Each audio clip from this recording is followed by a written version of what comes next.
Hi, so for my last stance video, I'm going to be talking about two-sword, which I'm not very coordinated today. Two-sword, which happens in some martial arts, happens in some places. Excuse me. For most of history in Europe, if you were on the battlefield, you would not have taken two swords. For most people, I'm sure for every example, there's an equal and opposite counterexample. So if you can find evidence of somebody in history taking two swords to a war instead of a spear or a pole weapon or a two-handed sword or a shield, then please put it below. I'd love to read it. There is an Italian fencing treatise using a rapier, which talks about using two rapiers. It's for dealing with people in the streets, and so what it allows you to do is it allows you to sweep their weapons aside or deal with them, pin them against the wall. Basically, they can't surround you, so having this is pretty good. You're using the walls as your shield, and you're doing this. Okay.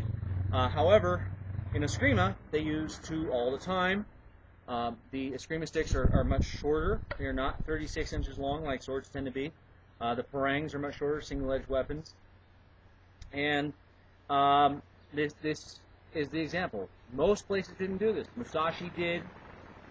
The Filipinos did. Europe really didn't.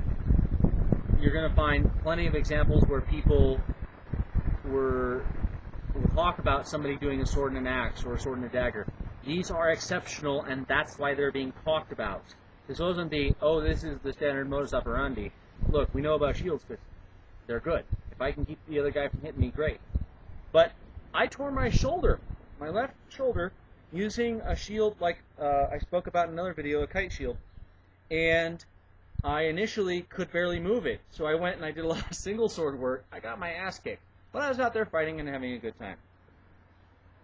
And then I could somewhat use my left arm after therapy. So I was like, okay, I can kind of do this. Like this motion right here to this day still hurts. I tore the muscle right in here. It still hurts. I'm 35. I tore it when I was 31. Probably going to require surgery here in 5 years, but oh well. So I fought a lot of spear. I fought a lot of pole weapon. I fought a lot of two-handed sword. And I fought a lot of two-sword. On the idea that, while it's not historic, it is allowed in the SCA, it did keep my shoulder moving and it helped it rehab, and I was having a blast. I'd done a little Eskrima. I was having a great time. I was doing various moves. I was out there fighting, and that's what mattered to me. So there's a lot of different stances, and for every stance on the net, every stance you'll hear at a practice or a war or a tourney, someone will say, that's wrong and will get you killed. I've said it, okay? There are stances that I see people pull off that I look at them and I go, how are they doing that? All right. Duke Paul Bellatrix is very famous. He has a two-sword stance that I can't copy. I don't think like he does, I don't move like he does, and I don't have a third-degree black belt in judo like he does. However, this is how I do it.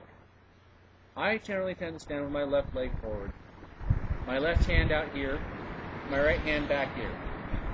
What this allows me to do is, if they don't do anything, I can thrust. I can throw the cut to their face. I can step in and push their weapon aside. If I'm here, I can throw here. I can throw here. Okay, I can throw the thrust. I've even stood here and had people come in and done this. Very simply, I've blocked their attack and thrust underneath their shield or around. See? So here. And here. Let me show you some very quick things. I've seen this with the left leg forward. I've seen this. I've seen this with both swords back. I don't recommend it. I can't pull it off. Doesn't mean you can't. I've seen this, the A-frame. Okay? I've seen this. I've seen this. I've seen this. Okay? I've seen this. I've seen this. I've seen... Everyone's got their way. This is mine. It's here. And the moment they attack, boom, and I do this. So I block, I strike, I come back, right, and I struck, and I come, and I block, strike, boom, boom, boom. so that no matter what, I've always got an attack coming in. And this is what I do to warm up. It's to allow me to strike to either side, to keep my shoulders happy, which is especially important now, like I mentioned, foreign shoulder. And is it the best attack mode out there? Will you become Super Ninja Monkey Man by using 2 swords? No. Why did Musashi do it?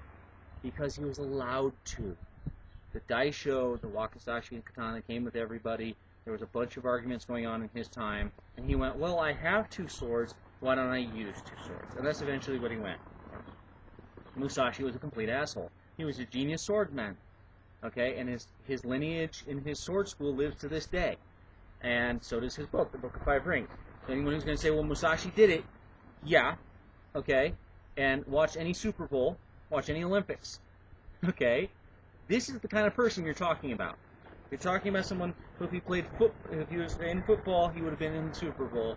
If he was in track and field, he would have been in the Olympics. Okay, we don't talk about that. I mean, it's good to learn from. It's good to figure out how they did it, but just because someone can do something once, twice, 1,000 times.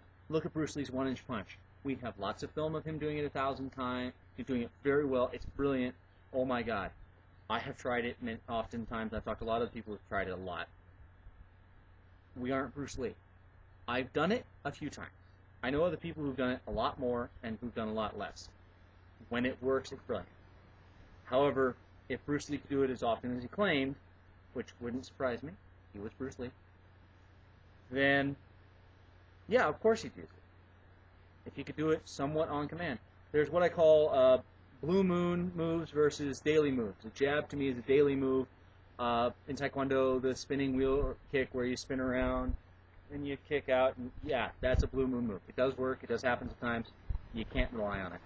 So this, if you do this in HEMA, if you do this in the FCA, in fencing, okay, do it because it's fun. And if you can beat other people with it, then more power to you. I do it not because I think it's the most effective thing in the world, because I have a blast doing it. I think it's incredibly fun. And there are some people for whom they can't deal with both attacks. If you do 2 sword, this hand and this hand have to be damn near equal skill. Okay? I don't have a lot of moves on the offside, and that's why I'm weak at it. I have the basic 4 attacks, the snap, the wrap, the slot shot, the thrust, which I'll talk about in a future video. But I'm not equal. I'm trying. So, yeah. Do a 2 sword, do 2 weapon because it's fun. Don't do it because, well, everyone in this army did it. No, they didn't. The only 2 sword combo that you see happen a lot in Europe is sword and shield. The shield was a weapon. Boom. Watch the Battle of Nations, which is out of Eastern Europe, or the International Medieval Combat Federation, or the Armored Combat League, USA Knights. And you'll see people striking with the buckler. I-33, MSI-33, people strike with the buckler. People do sword and buckler, strike with the buckler. Yeah. Hey, it's an 8-pound club. The Spartans, the Greeks, the Romans, anyone who had a shield used a shield as an additional weapon. They didn't think of it as a 2-weapon system. Boom, I'm going to strike with both. It was, I'm going to use this hand, the sword, or the spear, or whatever, and oh look, an opening. Boom. It does work. By the way, sword and buckler is an effective combo. I almost broke my right arm years ago doing some buckler and dagger work with a friend of mine. We were going slow. We didn't have any protection on. The edge of his metal buckler struck me right here. It almost broke my arm in half. My arm's full up from here to here. I don't hold anything against the guy. It did prove the effectiveness of a buckler as a weapon. So, I'll talk to you guys.